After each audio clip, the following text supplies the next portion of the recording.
Avant de répondre à cette question, je voudrais juste dire un mot sur l'organisation du débat. On est 11 candidats à l'élection présidentielle. Il y en a 5 ici. Ça pose une question démocratique. Bonsoir à vous. Je partage les propos qui ont été tenus pour les autres candidats absents de ce débat. Puisqu'une majorité de candidats ont l'air d'être d'accord, je pense que TF1 pourrait effectivement s'honorer à organiser un débat dans les mêmes conditions que celui qui est organisé ce soir avec les 6 candidats qui ne sont pas précisément présents ce soir. Et oui, souvenez-vous, c'était il y a 15 jours, mais depuis, beaucoup de choses se sont passées, pas certain d'ailleurs que les regrets d'hier soient les regrets d'aujourd'hui. On va en parler, ils seront 11 ce soir autour de la table pour un débat historique dans la forme. On verra ce que ça donne dans le fond et on en parlera demain d'ailleurs dans la médiasphère. Et pour analyser, décortiquer, expliquer tout ça, eh bien, ils sont 4 autour de la table. Bonjour Laurent Bazin. Bonjour, bonjour. Journaliste éditorialiste à TV5 Monde, auteur du bal des dézingueurs que l'on retrouve désormais en poche. Oui. Antoine Léaumont, bonjour. Bonjour. Content de vous avoir. Le patron de la communication estampillé Jean-Luc Mélenchon. Pierre Dumazeau, bonjour. Bonjour. Journaliste politique à Valeurs Actuelles. Et enfin, sur le plateau de la médiasphère, monsieur Gérard Miller, bonjour. Bonjour. Ravi de vous avoir, psychanalyste, professeur à Paris 8, également réalisateur d'ailleurs. Première question pour Gérard Miller. Ça fait longtemps que j'ai envie d'avoir un psychanalyste. Cette campagne, on l'a dit, au fond du trottoir, sous le panier, les qualificatifs pleuvent. Cher docteur. Écoutez, je ne vais pas faire des diagnostics publics sur les candidats, mais ce qui est vrai, c'est que lorsqu'on utilise le terme de folie de façon un peu légère, pas comme on le fait en clinique psychanalytique ou psychiatrique, c'est vrai que c'est une campagne folle. Mais elle est folle d'abord parce qu'elle est centrée sur la folie qu'il y a autour d'un candidat qui est Fillon. Et le reste, effectivement, s'organise autour de ça. S'il n'y avait pas l'affaire Fillon ou les affaires Fillon, je pense qu'on n'aurait pas le sentiment d'une telle folie. Et le personnage Fillon ? Le personnage Fillon, je dois dire qu'il est passionnant. Vous savez, Freud a fait un livre sur le président des États-Unis, Wilson. Je pense que s'il était parmi nous, il aimerait faire un livre sur, je ne vais pas dire le président, parce qu'on ne croit pas beaucoup à sa victoire, mais sur Fillon. C'est un personnage absolument étonnant qui sans doute servira d'exemple pour les étudiants en psychiatrie dans les prochaines années. Alors, Gérard Miller, bien évidemment, Flaubert ou Balzac se serait intéressé à Emmanuel Macron, sans doute. Mais justement, l'autre question, Gérard Miller, est-ce que vous allez, parce que je le disais, vous êtes réalisateur, vous intéresser à cette campagne, au cas Fillon peut-être, dans quelques jours, dans quelques semaines ? C'est vrai qu'on attend la fin, on attend au moins le premier tour pour savoir comment psychologiquement les uns et les autres vont réagir, et tout particulièrement Fillon. C'est vrai que je suis intrigué par ce personnage comme je ne pensais pas pouvoir l'être. J'avais l'impression qu'il était, c'est un peu le sentiment qu'on avait tous, relativement connu et peut-être même terne. Or, c'est un personnage passionnant. C'est un personnage qui a de l'épaisseur. Il ne faut pas simplement en faire un second rôle, même s'il a été le second rôle de Sarkozy et qu'on a eu l'impression du coup que c'était celui qui souffrait tout. On a peut-être eu trop l'impression. Là, je crois que c'est un premier rôle, même s'il ne sera sans doute pas à le savoir président, et donc je pense qu'après coup, c'est lui qui va d'une certaine façon être l'homme dominant de cette campagne. En tout cas, oui. Il prendra la maison sur la figure s'il est effectivement éliminé, par exemple au soir du premier tour, parce que là pour le coup, il fera le bouc émissaire parfait pour avoir catalysé tout ce qui s'est passé autour de lui pendant toute la campagne. On aura le temps de reparler de ce premier tour et du deuxième, bien évidemment. On va revenir au débat, puisque François Fillon fera partie des 11 ce soir autour de la table.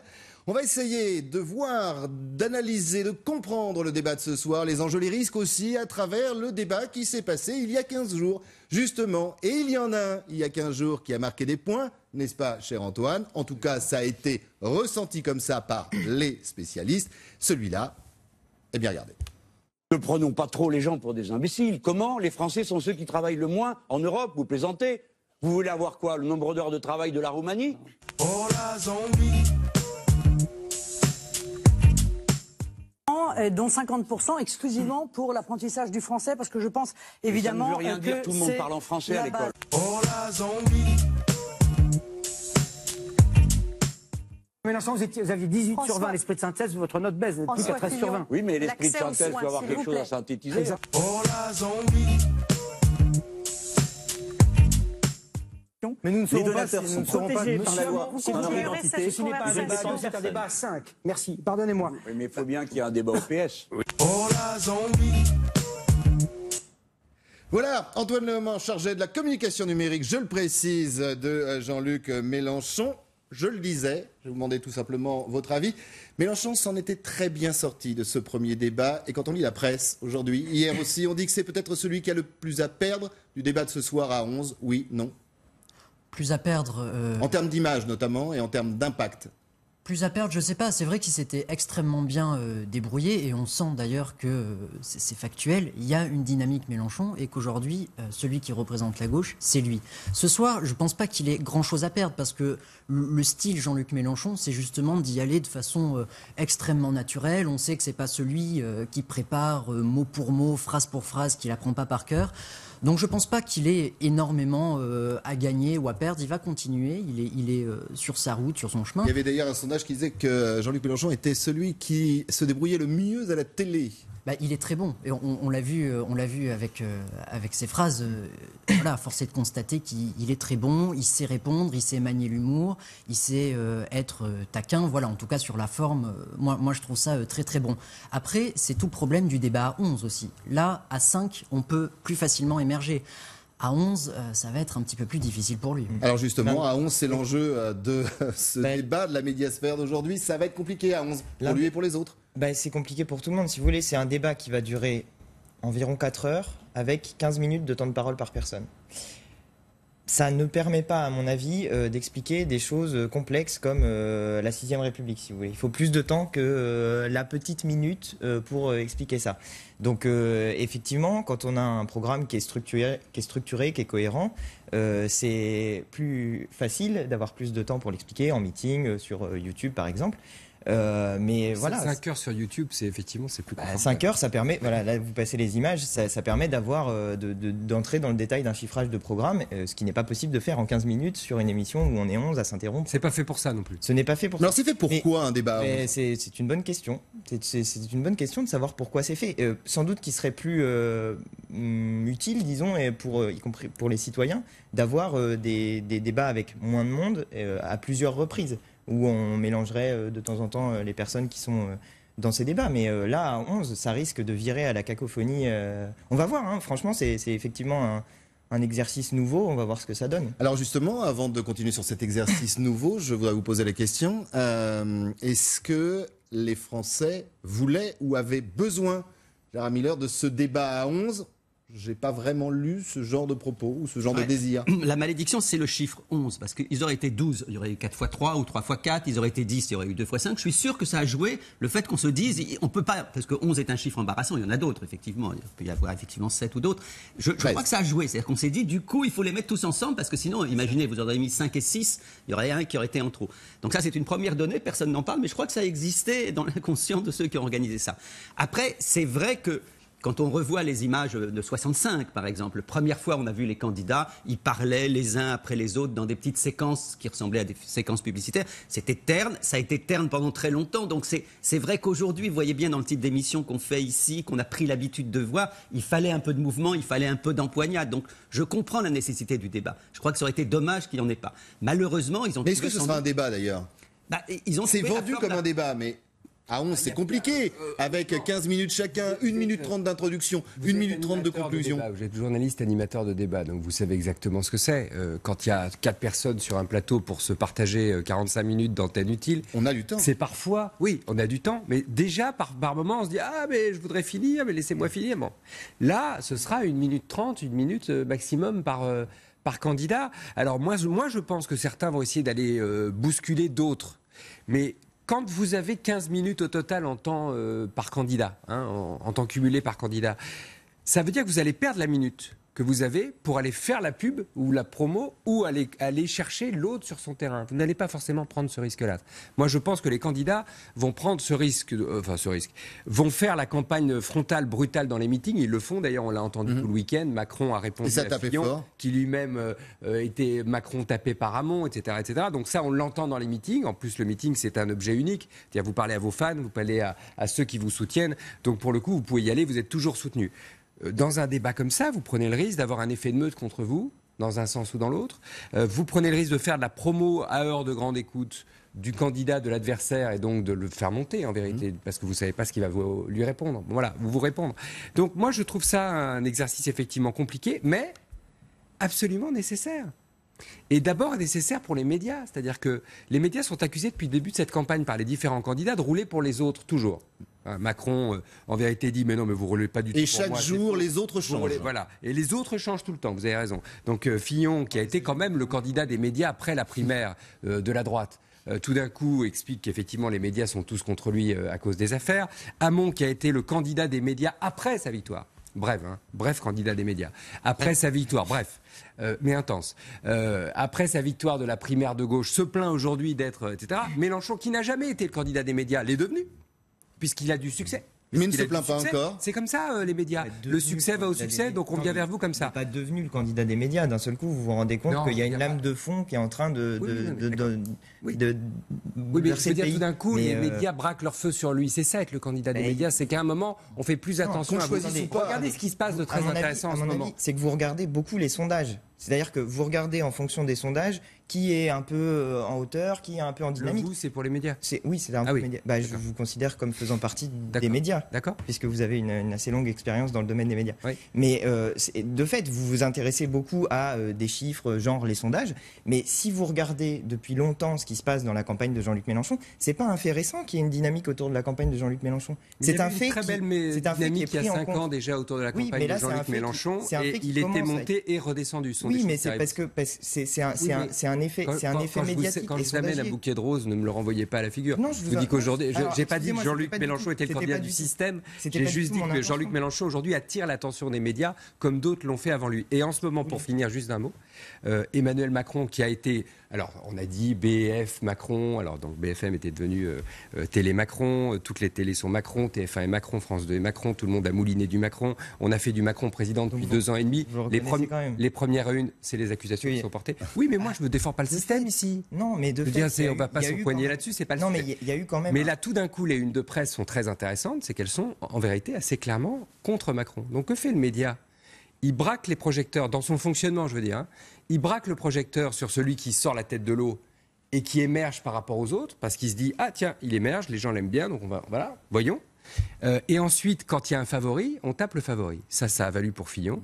C'est retombé sur la tête de Hamon et c'est en train de retomber sur la tête de Macron, médiatiquement parlant. Ce qui fait dire à certains qu'aujourd'hui la politique, les médias, c'est de la télé-réalité. On va continuer quand même à parler de ce débat de ce soir et puis on va revenir bien évidemment sur les enseignements du premier débat.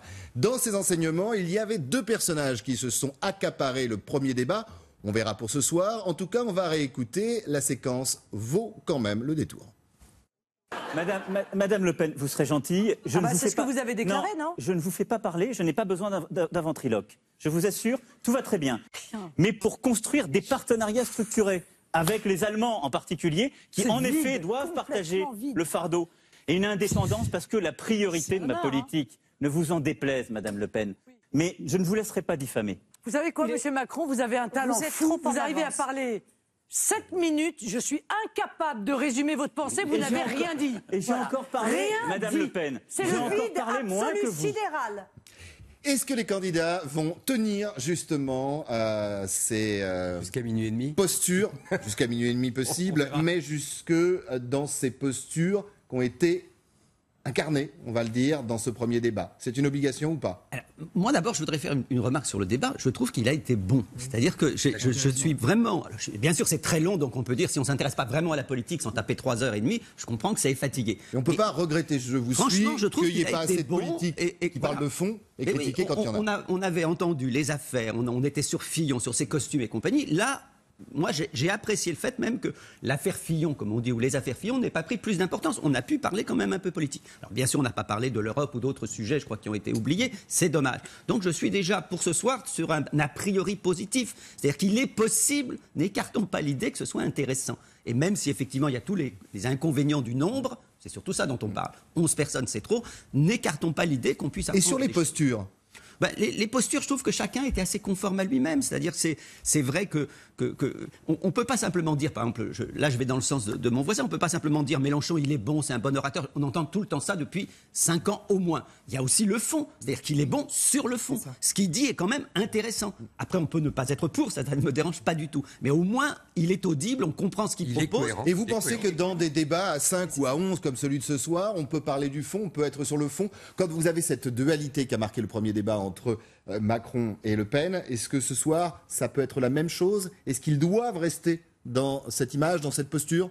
À mon avis, ils doivent. On ne peut pas vouloir réclamer un débat à 11 et être dans l'attaque et dans la petite phrase tout le temps. Ce qui était bien dans le débat à 5, là, à mon avis, dans le débat à 11, ça va être un petit peu plus compliqué parce que c'est pas tout à fait les mêmes enjeux. Un candidat à 0,5%, voire à 0% ou à 1%, son intérêt c'est quoi? C'est d'expliquer la partie économique de son programme ou c'est de faire une séquence en allant taper la candidate à 26, le candidat à 17 ou rappeler les affaires. Le risque, il est là. Le candidat à 26 et à 26,5. Et le risque, le risque, ce sont les attaques personnelles non pas sur le fond, parce que le fond est long à expliquer. Dans le débat à 5, les 5 avaient à peu près les mêmes objectifs, les mêmes enjeux, c'est parler du fond. Et évidemment, ne pas parler des affaires. Là, le débat à 11, c'est différent. Certains ont intérêt à parler du fond, d'autres ont intérêt à faire des séquences médiatiques, plus que parler du fond. Donc, à mon avis, le risque, il est là. C'est intéressant, les séquences médiatiques. On va justement regarder une séquence. Marine Le Pen assez clairement en choisissant Emmanuel Macron. Le Pen, effectivement. Et Emmanuel Macron en choisissant de répondre à Marine Le Pen. Vous créez les deux jouaient, un duel. bien évidemment, une forme de deuxième tour. On va revenir à Emmanuel Macron. Il y avait une autre stratégie dans le premier débat. Est-ce qu'il aura la même ce soir? On regarde. Je partage ce qui a été dit par François Fillon. Donc en effet, je partage ce qui a été dit sur la relance de l'investissement. Je suis totalement d'accord avec ce qui a été dit sur l'autisme, sur le handicap, etc. On est d'accord. Je suis d'accord avec l'autonomie. Ça vient d'être décrit. Moi, je partage. Oui. Non, mais voilà, je partage cela. Il faut qu'on fasse attention dans ces débats parce que sinon, on va tous comme ça essayer de. Je vous le dis très sincèrement, je partage cela, je partage ce que vous exprimez. On est tout à fait d'accord. Ah ben parfait. Monsieur Mélenchon. Monsieur Mélenchon et Monsieur Macron sont d'accord. Voilà, ça c'était il y a 15 jours. Depuis, vous le disiez Charles-Laurent, il s'est passé beaucoup de choses. La campagne est dure, les attaques le week-end dernier. Emmanuel Macron ne partage plus, Emmanuel Macron trace sa route et les coups pleuvent. Là aussi, ce soir, ce genre d'attitude un peu fédératrice, elle doit changer. Elle n'a plus cours. Il le fera. C'est ça sa position. Oui, c'est Emmanuel Macron, c'est monsieur, et en même temps, c'est une forme de pensée complexe. C'est pas de l'eau chaude, c'est pas de l'eau froide. Donc on dira c'est de l'eau tiède. Lui dit non, je suis pas de l'eau tiède, j'ai des avis et on n'est pas obligé d'être caricatural pour avancer en politique. Non, c'est ça sa musique. Donc il va continuer cette musique-là, je pense. Il y a la place à 11 pour continuer ? Ah ben oui, non mais vous présentez ça comme si Macron c'était un truc. C'est pas un truc. S'il est capable effectivement de fédérer, comme tout le monde le remarque, de Robert Hue à Madeleine, c'est bien qu'en effet, dans son discours, il est obligé d'adopter cette position. Oui, et non pas d'adapter. Ma question était là. Non, voilà. Parce que justement, voilà, mon lapsus laissait entendre qu'il aurait pu l'adapter. Je crois qu'il l'adopte parce que c'est vraiment sa position. Quand on dit centriste, jouons pas sur les mots. Ça veut dire qu'effectivement, il est capable de dire à l'un qu'il est d'accord avec lui, à l'autre. Alors, il ne le dit pas à Le Pen, c'est quand même sa limite, ce qui fait sans doute sa dignité aussi. C'est qu'effectivement, il considère qu'il y a une barrière à ne pas franchir, mais sinon, il est capable d'aller très loin. Et vous voyez bien même qu'il ménage par certains côtés Mélenchon. Donc je veux dire, il y a quasiment que... Oui, parce qu'on l'a vu ce week-end, il n'hésite pas à taper quand il faut taper ou à répondre quand il faut répondre. À répondre. Il est plutôt dans la riposte. Je ne suis pas d'ailleurs sûr que ce soit une si bonne idée de sa part de riposter aux attaques qui pleuvent sur lui, en tout cas directement lui personnellement, mais il est plutôt dans la riposte que dans l'attaque. Et moi, ce que je remarque sur Jean-Luc Mélenchon, c'est qu'il n'est pas dans l'attaque d'Emmanuel Macron. C'est-à-dire que le nouveau Jean-Luc Mélenchon, celui qu'on a vu, enfin le nouveau... On cherche toujours à voter, pardon. Mais le Jean-Luc Mélenchon qu'on a vu au premier débat et qui, à mon avis, confirmera ce soir, est à la fois haut en couleur, parce que c'est Jean-Luc Mélenchon, il est haut en couleur. Voilà, il est tranché, il est coloré, et il est épicé d'une certaine manière, mais pas trop. Et c'est ça la nouveauté. Il a gardé son ADN, mais tout d'un coup, il a compris qu'il avait un coup à jouer qui était au-dessus des 10-15% de son point de vue. Il se dit, il a cette fameuse idée, je vais rattraper le second. Donc il est le type du Tour de France qui est parti derrière les échappés. La première, plus exactement, est partie loin devant les deux premiers. Mais il va rattraper le troisième et peut-être après créer la surprise. Donc il ne faut plus qu'il segmente. On parle de troisième, il faut plus qu'il segmente. Il faut qu'il, de toute façon, c'est ce qu'il est. Il assume ses idées, il assume sa cohérence, mais dans le ton, je le trouve beaucoup plus conciliant. Je ne l'ai pas trouvé dur du tout dans les mots, dans l'interview du Journal du Dimanche, vis-à-vis d'Emmanuel Macron, par exemple. Vous avez passé une des répliques qu'il a faites à Emmanuel Macron et Benoît Hamon, qui était quand même un peu piquante à mon sens. Non, mais Jean-Luc Mélenchon est dans une logique qui est sans doute assez propre à ce candidat dans cette campagne, de porter des idées et de porter un programme depuis longtemps et d'essayer de faire en sorte que ces idées passent dans la population en utilisant divers moyens pour le faire. Donc dans ce débat... Alors ce soir, il utilise quels moyens ? Il y a le débat et il y a ce qu'on va faire sur Internet aussi en essayant de mettre en avant certaines propositions, en faisant par exemple des visuels, des petites vidéos qui vont permettre d'aller un petit peu plus loin que les 15... Donc ce soir, vous faites un volet sur les réseaux sociaux explicatif du débat. On fait ce qu'on appelle un observatoire insoumis, qu'on fait à peu près pour chaque débat, dans lequel on va donner du contenu sous forme de, je vous le disais, de visuels et de vidéos, pour essayer de compléter ce qui ne peut pas être dit dans un espace temporel aussi court, parce que nécessairement, il y a des choses qui ne peuvent pas être dites. Donc nous, ce qu'on essaye de faire, c'est de porter ces idées, de les expliquer, et après, de temps en temps, Jean-Luc Mélenchon a ce caractère spécifique, il a de l'esprit, il est piquant, donc... on l'a vu dans ce débat, je ne sais pas si on le verra à nouveau dans ce débat-là, si le format pourra le permettre. Mais sympathique. Mais de fait, pas agressif, pas dur, oui, pas mais tranchant. il est pas. C'est pas ça qu'il est, Jean-Luc Mélenchon. Je sais, mais il a montré un autre visage de lui à un autre moment. Alors, par exemple, si vous le permettez, on reviendra dans quelques instants sur le visage, les changements de Jean-Luc Mélenchon. On ne va pas faire un débat totalement sur ce qu'ils sont 11. Hein. Il n'est pas seul, bien évidemment. On a esquissé Marine Le Pen. On a parlé d'Emmanuel Macron, visiblement. Le temps de parole bien des évidemment. Et oui, parce qu'Antoine Léaumont est comptabilisé, bien évidemment. Vous êtes comptabilisé. On va continuer. On a parlé d'Emmanuel Macron, donc visiblement, selon vous, pas vraiment de changement de stratégie. Pourquoi d'ailleurs en faire une? Et puis, on va revenir à l'attaque. Il y en a un. Gérard Miller se posait justement la question. Eh bien, on va l'écouter. Ça, c'est avant le débat de ce soir. Et puis, on parlera justement du débat de ce soir. Je vais gagner cette élection. Nos compatriotes se moquent bien de ce bal masqué politique. Voilà, ils ont le choix entre le chaos de M. Mélenchon ou de Mme Le Pen et la poursuite de la politique de François Hollande. Faites tomber les masques d'Emmanuel Hollande ou de François Macron, peu importe. Oui, je dis qu'il va falloir se retrousser un peu les manches si on veut redresser le pays. Engagez-vous, mobilisez-vous, foncez sans complexe. Il nous reste à peine plus de 20 jours pour casser la baraque. Voilà, 20 jours, beaucoup moins maintenant pour casser la baraque. Alors, l'attitude de François Fillon ce soir. On s'en souvient, il y a 15 jours, il était resté très très discret pendant la première partie et il était revenu sur des sujets réganiens. Mais ce soir, il y a un risque ou pas pour lui? Oui. Au premier débat, il était même éteint pendant 45 minutes. C'était très compliqué au début pour lui et il est revenu sur des sujets chers à la droite et comme on dit, au peuple de droite. Moi, je crois que ce soir, il va être dans sa pure... Comme il est là, dans Absolument. le montage que l'on a vu, c'est-à-dire cette dernière prise de parole. Mais François Fillon, là, c'est le tout pour le tout. Il ne peut pas changer de couloir à 3 semaines de l'élection. Donc il va être dans l'attaque, je ne sais pas, mais il ne changera pas d'attitude. Ça, c'est une certitude.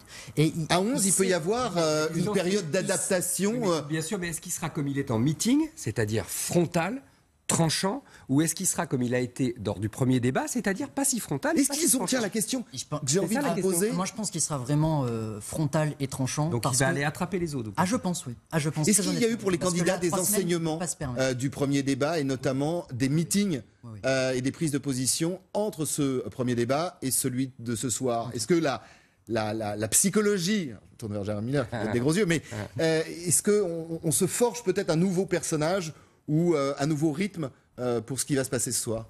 En tout cas, juste pour François Fillon, c'est trop tard pour se forger une nouvelle image, un nouveau personnage. Il a assumé cette nouvelle ligne d'attaque du système, des médias, des juges, etc. etc. Il ne peut pas en changer. Qui est une ligne de com de crise, qui est une ligne de défense. Qui est une ligne de crise, je ne sais pas, mais qui est en tout cas mais on parlait communiqué. D'une période d'observation, il n'y en aura peut-être pas ce soir. Il n'y en aura pas, parce qu'à 11, on ne peut pas. Là, il s'est permis au débat de TF1 de passer quasiment 45 minutes sans parler.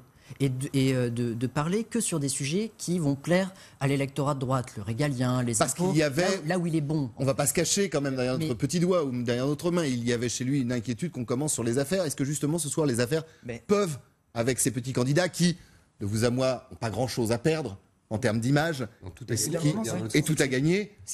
Au bout d'un moment, c'est même plus les affaires, c'est juste le rapport au réel. On a l'impression qu'il plane complètement, François Fillon. Hier, il était chez Bourdin, il dit qu'il n'arrive pas à mettre de l'argent de côté. Le gars, il a fait une déclaration de patrimoine. Je suis allé regarder sa déclaration de patrimoine. Il gagne, sur les 5 dernières années, il a gagné en moyenne 292 000 euros par an. Il a gagné 24 300 euros par mois. Et il dit à des Français qui gagnent parfois, mais le seuil de pauvreté, qu'il n'arrive pas à mettre de l'argent de côté. Mais qui est cette personne? D'où vient-il? De quelle planète sort-il?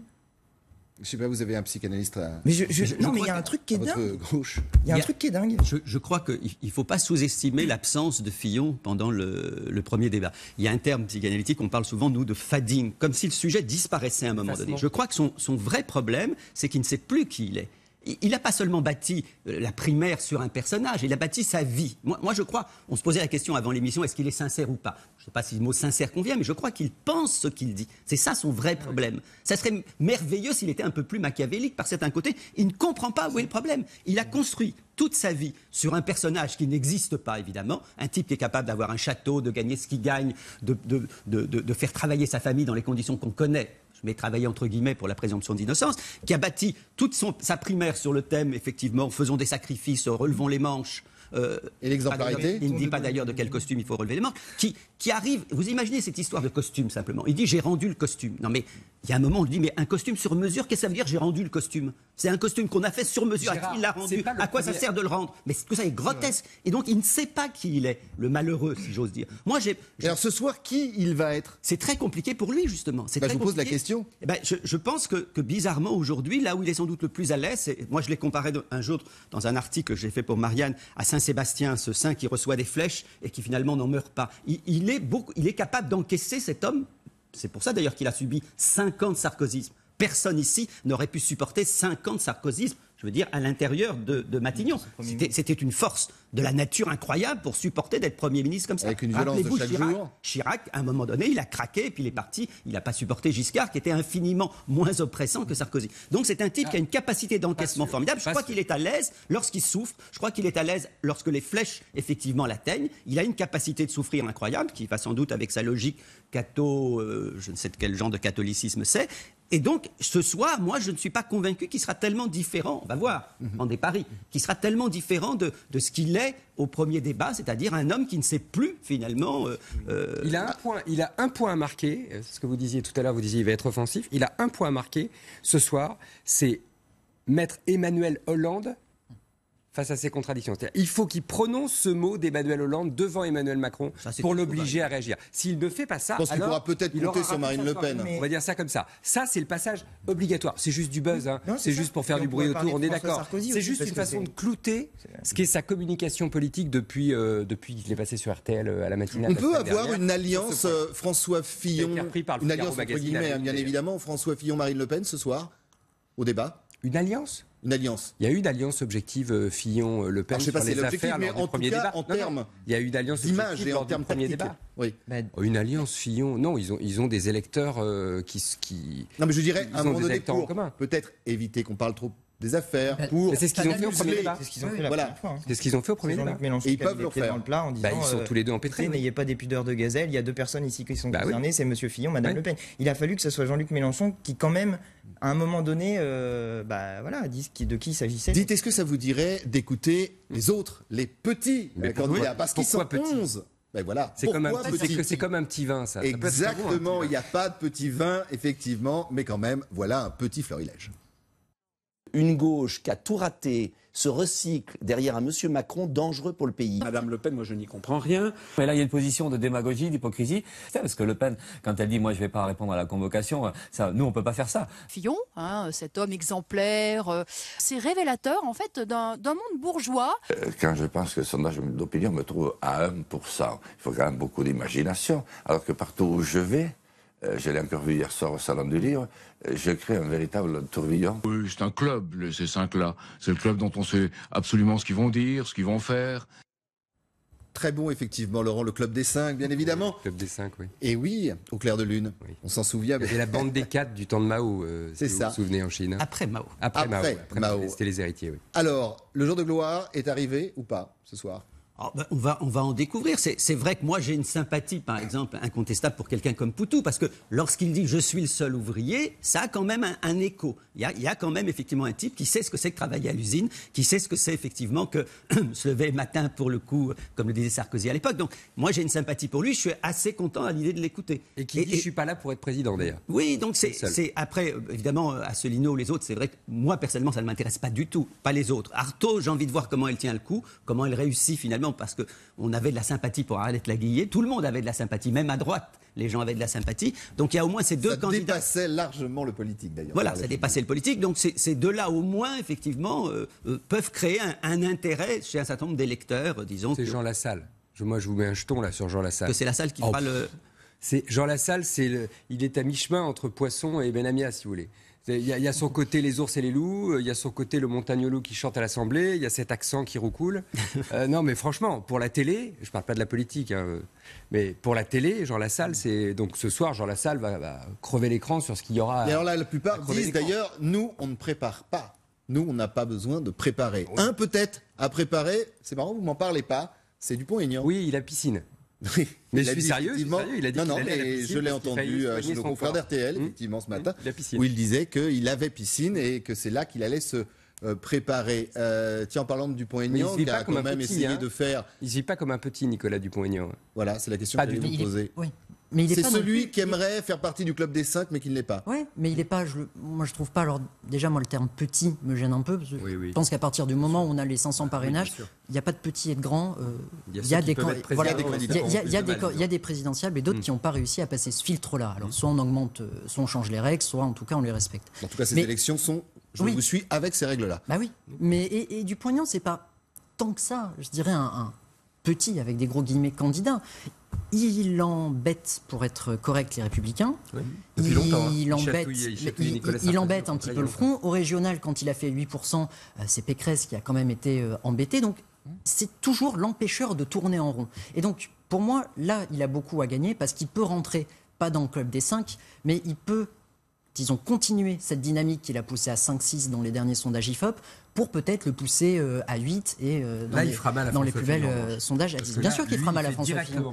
Et c'est ce qui est... Et un peu à Marine Le Pen. Et c'est ce qui a été écrit, un peu d'autopromo dans Valeurs, ce que j'ai écrit cette semaine, c'est que les Républicains font tout depuis des semaines pour le récupérer, pour lui dire abandonne, ça ne sert à rien, rallie François Fillon ou alors tais-toi. C'est ça ce qu'on dit à Dupont-Aignan depuis des semaines. Et on comprend pourquoi Dupont-Aignan ne se tait pas. Cher Gérard Miller, justement, quand on est un candidat, qu'on ne fait pas partie du club des 5, psychologiquement, on aborde ce débat comment? On se dit que c'est là où on donne tout, on pense à l'avenir, ou tout simplement on a envie de se faire plaisir. Vous avez en partie la réponse avec Dupont-Aignan, c'est-à-dire que son coup de la campagne, c'était le départ de TF1. C'est quand même ça qui fait qu'à un moment donné, d'ailleurs, il a dépassé la barre de 5%. Donc c'est étonnant finalement que ce n'est pas sur la politique, parce que sur la politique, je ne crois pas lui faire offense en disant que c'est un mix entre Fillon et Marine Le Pen. Moi, je n'arrive d'ailleurs pas très bien à comprendre qu'est-ce qui fait effectivement qu'il existe politiquement, alors que beaucoup des propos qu'il tient sont ceux de Marine Le Pen, et que par contre, entre guillemets, sa respectabilité, vous voyez ce que je veux dire, ressemble à celle de Fillon. C'est-à-dire qu'on a l'impression que c'était ce qu'on appelait avant la droite républicaine, ce qu'il n'est plus. Donc, ce qui est frappant, c'est que... Le FN d'ailleurs qui a fait lui aussi des appels du pied à Dupont-Aignan. Donc le coup finalement de Dupont-Aignan, c'est pas sur le fond, c'est pas sur la politique, c'est vraiment effectivement comme en son temps les plus âgés s'en souviennent, il y avait effectivement Maurice Clavel qui avait quitté à un moment donné pour la première fois, messieurs les censeurs, et d'ailleurs il a refait ce même coup. Donc c'est ça que quelqu'un comme Dupont-Aignan peut faire. Moi, je crois que les autres candidats, en tout cas, je parle pour ceux qui m'intéressent, comme je le disais tout à l'heure, c'est-à-dire Poutou ou Artaud, je crois qu'eux vont être vraiment sur le fond. Ils vont vraiment expliquer en quoi, effectivement, l'extrême gauche, appelons-la comme ça, a une singularité par rapport à Mélenchon, par rapport à Hamon. Donc, on peut imaginer une forme de, pardonnez-moi l'expression, de ligue de ces candidats qui ne seront pas au deuxième tour. Non, moi, franchement, pas. Moi, je crois pas.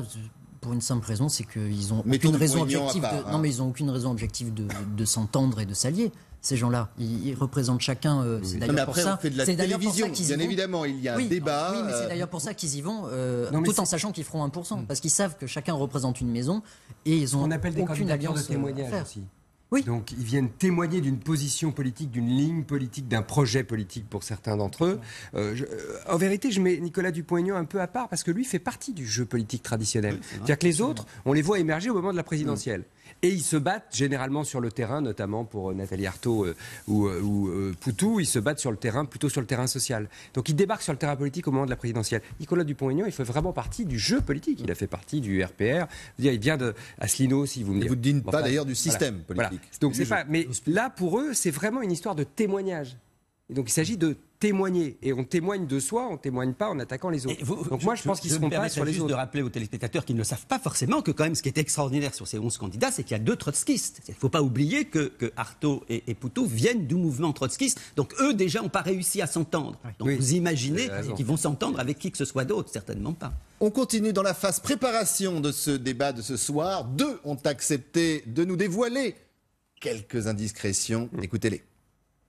Maintenant, voilà qu'on va être 11. Alors moi, je vais vous dire, la principale chose qui m'arrasse d'avance, c'est de passer 3h30 pour parler un quart d'heure, en faisant des interventions d'1 minute 10. Bon, franchement, ça nécessite un talent que peut-être je n'ai pas. Nous allons voir.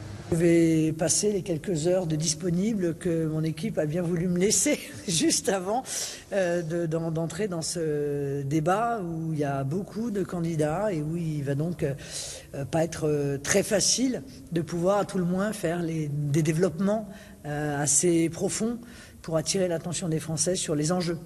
J'estime sincèrement que s'il y a 3 semaines de l'élection, on a besoin de se préparer avec des fiches, des communicants, pour parler à un débat de la France et de l'idée que nous nous faisons de la fonction présidentielle, c'est que nous ne sommes pas très dignes de cette fonction. Commentaire sur ce que vous venez d'entendre. Est-ce qu'on peut perdre... Il s'en sent digne en tout cas. C'est ça. Avec une certaine idée de lui-même, qui fait qu'il est encore présent en politique aujourd'hui. Parce que moi, je me souviens d'un petit déjeuner que j'avais eu avec lui il y a 10 ans de ça environ. Il invitait les journalistes à petit déjeuner le matin. C'est rare que les politiques payent, c'est pour ça que je le signale. Là, c'était lui qui avait payé. Généralement, ce sont les rédactions. Et il m'avait dit, si je ne fais pas 2% ou 3% cette fois-ci... Je me retire. C'est fini. D'autres l'ont dit avec d'autres pourcentages. Oui, il a fait beaucoup plus. Et il est resté. Non, mais il est sur ses convictions et il est sur la certitude qu'il porte quelque chose de profond et de puissant. Il fait le tour du pays pendant 5 ans. Lui, il se réveille pas juste au moment de la présidentielle. Je le signale. Hein, je suis pas encarté chez Dupont-Aignan en disant ça, mais je signale simplement que c'est quelqu'un qui, tout au long de l'année, distribue comme Jean-Luc Mélenchon le fait d'ailleurs à sa manière. Mélenchon, il a fait le tour de. Mais je vous vois vous réveiller. Oui, bien sûr. Mais c'est que non, mais je critique pas les uns quand je dis factuellement. Voilà, je décris les autres. Il est le seul à se réveiller. Non, j'ai pas dit ça. Antoine et Laurent, ça c'est intéressant, mais c'est un cas d'école, continue cette émission mais comme on l'a commencé. Alors je vais être plus précis, à la différence d'autres, lui continue à porter ces idées-là à la tête de son mouvement le reste. Il nous reste 5 minutes. C'est pas le cas de Jean-Luc Mélenchon, Suzanne Denat. Il nous reste 5 minutes, tiens, puisque nous parlons de Jean-Luc Mélenchon. Je voudrais qu'on regarde 2 séquences, le Jean-Luc Mélenchon d'avant et le Jean-Luc Mélenchon de maintenant. On va commencer par celui d'avant. Les défis qu'il va falloir relever contre tous ceux qui vont s'assembler en opposition au mouvement. Nous ne sommes pas réunis pour régler des comptes, ni pour faire je ne sais quelle guerre improbable à des personnes. La saison des tempêtes est revenue dans l'histoire. Comme vous êtes grands, comme vous êtes beaux. Et voilà, l'histoire se poursuit, les années passent et ça donne ça.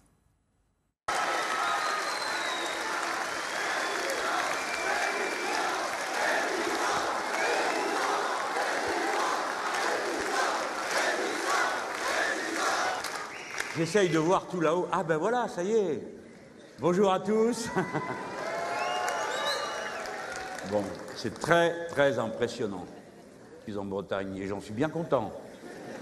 Car je n'oublie pas que ce sont les députés bretons qui ont précipité la révolution de 1789. C'était le club des Bretons.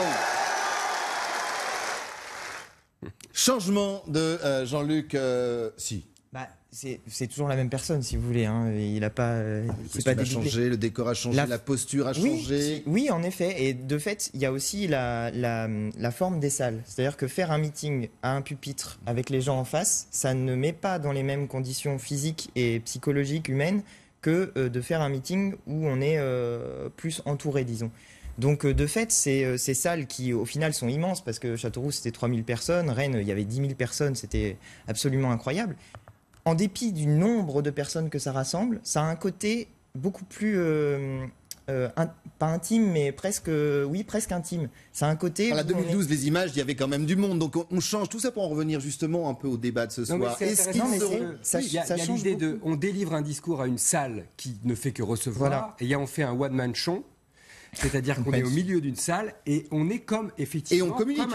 Comme un humoriste, les gens interviennent dans la salle. Il y a un aspect qu'on peut souligner, sans être mélenchonien à mort, parce que je l'ai suivi pendant un certain temps pour le documentaire que j'ai fait pour France Télévisions, c'est qu'il est beaucoup plus comme il est aujourd'hui que comme il était au moment du bruit et la fureur. Il n'y a pas de doute qu'il a changé dans sa façon d'être publique, puisque le bruit et la fureur, c'était quand même effectivement un Mélenchon plus tonitruant. Mais il y a un des meilleurs livres qui a été écrit sur Mélenchon, moi, de mon avis, c'est Marion Lagardère, comment il est en vrai, où elle montre à quel point ce type, dans la vie courante, ce type qui prend le métro, ce type qui vit quand même d'une simplicité étonnante et sympathique.